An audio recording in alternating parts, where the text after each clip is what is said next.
Everyone, Soni Rathore के evening के blog में आपका स्वागत है। अभी बज रहे हैं 4:04। मैं हूँ राइट टाइम अपने ब्लॉग के टाइम। मैं स्वस्थ हूँ, मस्त हूँ, खुश हूँ। आशा करती हूँ आप भी खुश होंगे। क्योंकि खुश थोड़ी सी नहीं हूँ, क्योंकि आज 700-800 रुपये फालतू लग गए। 700 रुपये में तो पुरानी मशीन गई और मैंने सोचा था चल ये 700 और 200 रुपये वो कार्टेज वाला ले गया भैया जो रिक्शा में लेके आया था। फिर 500 रुपये बचे। मैंने कहा चलिए 500 रुपये बचे रहेंगे। तो आज जो इंजीनियर आया उसने कहा कि इसमें तो खराब हो जाएगी, ये तो इसमें नई टेक्नोलॉजी की मशीन है, इसमें बोरिंग का पानी ये वो अगर यूज करना है फिल्टर वाली ये मशीन लगानी पड़ेगी, वो लगानी पड़ेगी। तो उससे भी वो परचेज कर ली। फिर उसके बाद कहता है कि इकोटप को क्लीन करने का सैमसंग वालों ने एक पाउडर वगैरह बना रखा है जो कंपनी वालों के पास होता है, उससे वो भी ले लिया। तो मतलब कल मशीन में तो पैसे खर्च हुए और उसमें भी हो गए। तो मतलब अपन ऐसा हो गया जैसे कहते जैसे पता नहीं कितने पैसे खर्चे जाते हैं। तो चलो अभी तो मार्केट भी जाना है, मार्केट में भी पैसे खर्च होने हैं। अब करवा चौथ भी आ रहा है, करवा चौथ के त्योहार पे भी पैसे खर्च होने हैं, शॉपिंग करनी है, जो भी कुछ करना है। चलो जो त्योहार होते हैं खर्चे के लिए, खर्च नहीं करेंगे तो लक्ष्मी मैया आएगी कैसे दोबारा। तो चलो कि जैसे मैंने कहा था कि शाम को मैं दोबारा मिलती हूँ साईं बाबा की एक नई कथा के साथ, तो मैं आ गई हूँ। अब बात करते हैं उदी के और आशीर्वाद के चमत्कार की एक दूसरी कथा के साथ। तो सुनिए बाबा की उदी के चमत्कार की कथा। बाबा द्वारका माई में रहते थे, ये तो सभी जानते हैं। द्वारका माई में रहते थे, वहीं एक छोटी सी जगह पे अपना बिस्तर लगाते थे, वहीं आराम करते थे। छोटी सी जगह में अपनी धुनी जमाते थे और जिससे उसकी उदी लोगों में बांटा करते थे। तो सभी लोग आके वहां पे बाबा के पास आते थे, बैठते थे। तो उन्हीं में से एक भक्त होता है, भक्त कहेंगे या आने जाने वाला कहेंगे, जो भी कहेंगे, कि वो होता है उसका नाम दादू।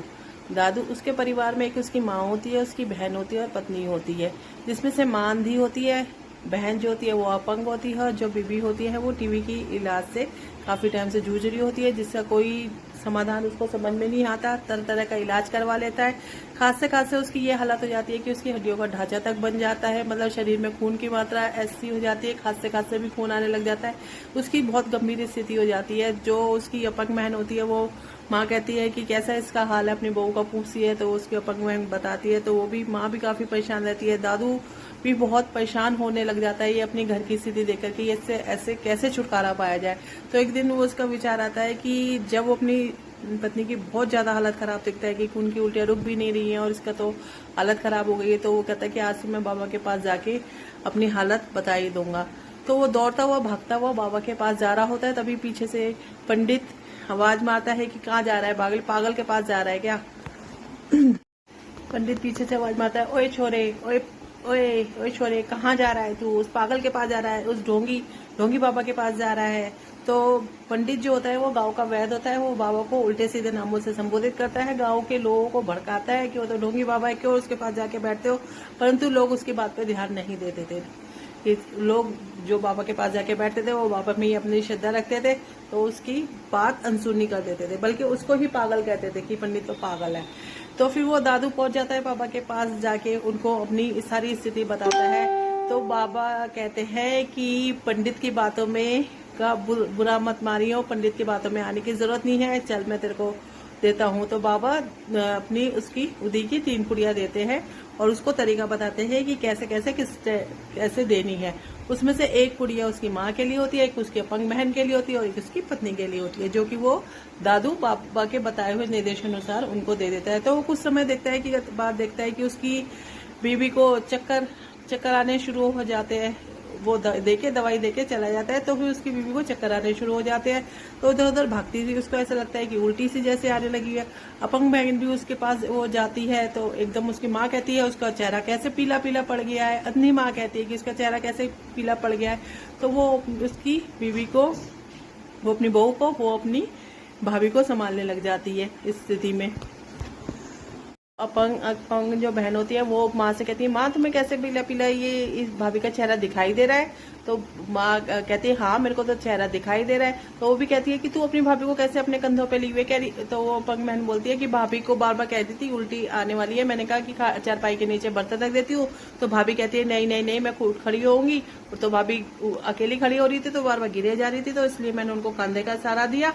बल्कि अपंग बहन जो होती है, वो अपंग जो नंद होती है उसकी बीवी की, उसके दादू की जो बहन होती है अपंग, वो अपने कंधों पर लेके उसको खड़ी होती है। तो ये दादू एकदम से ही वहां पर पहुंचता है, तो एकदम से नजारा देख के वो बहुत ज्यादा, उसकी तो प्रसन्नता की सीमा नहीं रहती कि तीनों के तीनों जो घर के जो उसके सदस्य होते हैं उनके जो दिक्कतों का सामना कर रहे थे काफी टाइम स्थिति से, सबके सब उनकी जो परेशानी होती है वो दूर हो गई होती है, सब कुछ जगह खुशी का माहौल हो जाता है। तो दादू दौड़ता हुआ भागता हुआ जाता है, साईनाथ महाराज की जय, साईनाथ महाराज की जय, साईनाथ महाराज की जय। तो कहता हुआ जाता है, तो पंडित कहता है लगता है पागल हो गया, इसकी बीवी मर गई है और इसकी उसमें इसकी माँ और बहन भी ऐसे ही मर जाएगी तड़प तड़प के, और ये बार बार साईनाथ महाराज की जय, साईनाथ महाराज की जय करता है। तो ऐसे भागता हुआ वो बाबा की द्वारका माई पे जाता है और वहां उनको सारी अपनी बात बता देता है। तो सारे जो लोग वहां बैठे होते हैं वो भी साईनाथ महाराज का जयकारा लगाते हैं, साईनाथ महाराज की जय, साईनाथ महाराज की जय। सारे लोग साईनाथ महाराज का जयकारा लगाए लगते हैं। तो ये था बाबा के उदय के चमत्कार की दूसरी कथा। तो कल शाम को भी मैं बाबा के उदय के चमत्कार की एक और कथा के साथ आपके साथ मिलती हूँ अपने शाम के ब्लॉग में, इवनिंग के ब्लॉग में। इसी के साथ ओम साईनाथाय नमः, साईनाथ महाराज की जय हो।